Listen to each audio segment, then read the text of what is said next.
Birorta psixolog buni hech qachon menga aniq tiniq aytmagan, aytmaydi ham. Sog'lom tandagina sog'lom aql va sog'lom ong bo'ladi. Siz miyangizni qancha davolamang, tanangiz sog' bo'lmasa, uni foydasi bo'lmaydi. Avvalo sog'liq. Bizani tanamizning holati va uning sifati bizani hayotimizga kelayotgan pulli ham hajmiga ta'sir ko'rsatar ekan. O'zimizni sevish esa bizani tanamizga bo'lgan mehrdan, unga berilayotgan vaqtdan, e'tibordan boshlanadi. Qancha ko'p bersang, uning mukofoti va ajri ham shuncha baland bo'ladi.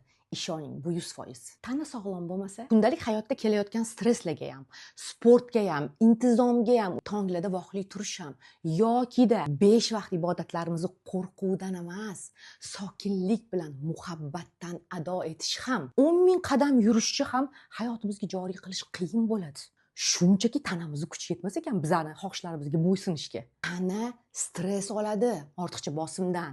Vaqt toping, pul ham toping, hammasi niyatga yarasha bo'ladi. Ishoning, toping, aks holda shunaqa yuraverasiz.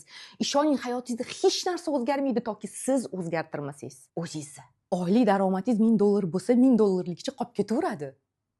Yo sizga yetarlimi bu? O'zgarmasa hech narsa o'zgarmaydi.